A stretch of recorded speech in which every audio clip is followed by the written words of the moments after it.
Last week, we talked about how to remove external dependencies such as CDN towards some JavaScript libraries that we use. And the way to solve it is to install JavaScript library locally. We make the change such that our HTML is referring to the locally installed JavaScript library. This week, we are going to talk about how to eliminate the list of script tags that we have in the HTML, and also eliminate the need for absolute loading order for the JavaScript library like this. Can we load JavaScript by the direct dependency based on their package.json? We know that we can find the dependencies of a particular library from the package.json last week.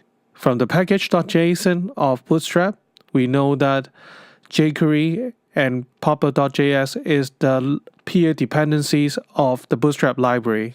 Can we load the JS library by the direct dependency that is listed in here? The way to solve these problems is to introduce Require.js, a JavaScript loader. In this tutorial, we are going to talk about Require.js. So why do we need a JavaScript loader? As you can see from the previous tutorial, we have a whole bunch of JavaScript tags that is listed at the very end of an HTML page.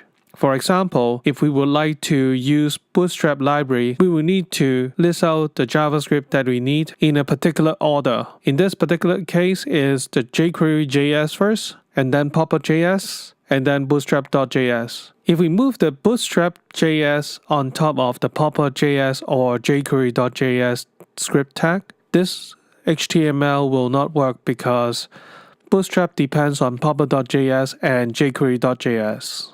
So the loading order is important in JavaScript library. Let's step back and take a look at the application's anatomy. When an application starts up, it must go through at least 3 phases of execution. The loading phase, initialization phase, that is initializing the configuration for the application, as well as the running phase. So what is Require.js? It is a JavaScript loader that loads JavaScript in a particular format, which is called Asynchronous Module Definition, AMD format. I know that it sounds like a CPU manufacturer, but it's different in this case. We are talking about software here. Without JavaScript loader, such as Require.js, developers would need to keep track of the dependencies among all of the JavaScript files in a list format. And the order is important, as we already know. Require.js solved the problem of writing a whole bunch of script tags with implicit dependencies, that is, in a particular order, and developers must manually maintain this particular order. Otherwise, the HTML just doesn't work. As this tutorial is talking about how to switch or migrate from a Java developer to a JavaScript developer, we will talk about as much analogy from Java to JavaScript as possible. So in every Java application, must have a public static final main function or method as an entry point for the application. Public static void main string arguments is the signature of the function or method. And how do we start a JavaScript application using Require.js? Every JavaScript application that uses Require.js to load or AMD to define must have a main JavaScript file. It is identified as an attribute data-main as the entry point. So as you can see, all we need to put into the HTML is to put up only one script tag. Script source equals to require.js, and then there's a data main attribute that points to the main JavaScript file for starting up the application. Java's main function or main method's responsibility. Just before the definition of the class which contains the main function, all primary dependencies are listed and imported before the class with the main function. And the purpose of the main function is to process the command line parameters, initialize the application, as well as running the application, say for example, to start up a runnable thread or run some business logic. So in contrast, what is the responsibility of the Require.js main JavaScript file? As we mentioned about, we have 3 different phases of execution. We got to load, initialize or config, and running. Require.js is loaded in the script tag with the data main as an attribute or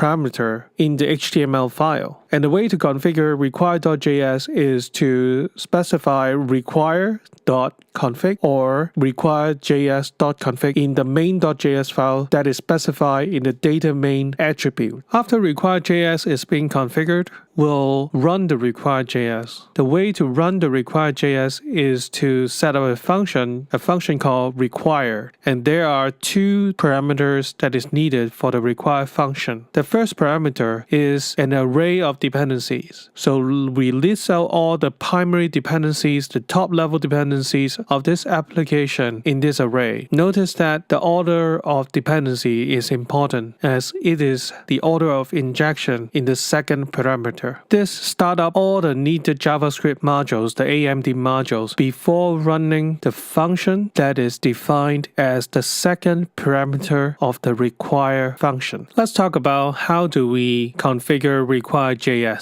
Require.js can be configured using either require.config or require.js.config functions. Here are some of the most important configuration options that is available in require.js: the base URL, the paths, the shims, and wait seconds. We'll talk about each of these parameters or configuration options in a little bit more detail. Let's talk about the base URL. The base URL is the root path for all modules lookup. I'm talking about only the relative paths here. By default, it points to the same directory as the data main file if data main is defined. So in the script tag where require.js is being loaded, there's the data main attribute that points to a particular file, which is the main.js file. And by default, it points to the same directory as the main.js file. If there's no data main that is defined, the base URL points to the same path as the HTML file that has the script tag that loads require.js. Paths. These are shortcuts to the libraries, and these libraries should be installed by npm or BASEURL. Of course, we can refer to the CDN, but that kind of defeats the purpose of using the loader. Inside the paths parameters, if the path is prefixed with /, that means it is an absolute path. It will ignore the base URL parameter that we specified in the previous slide. And for the path without the prefix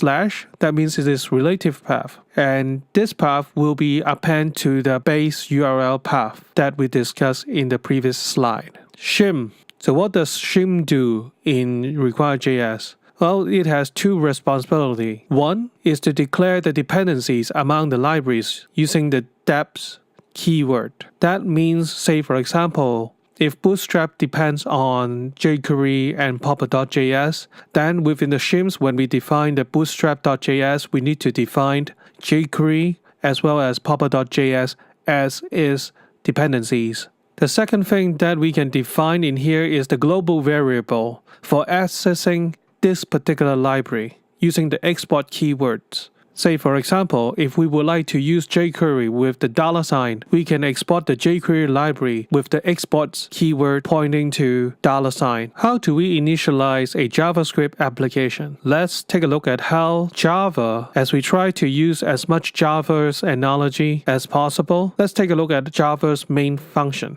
Above Java's main function, a list of imports or dependencies are declared and loaded before running a Java application. Similarly, all primary dependencies are listed in an array as the first parameter of requires.js require function, as we discussed before. In Java, the body of the main function is the beginning of the running code in the Java application.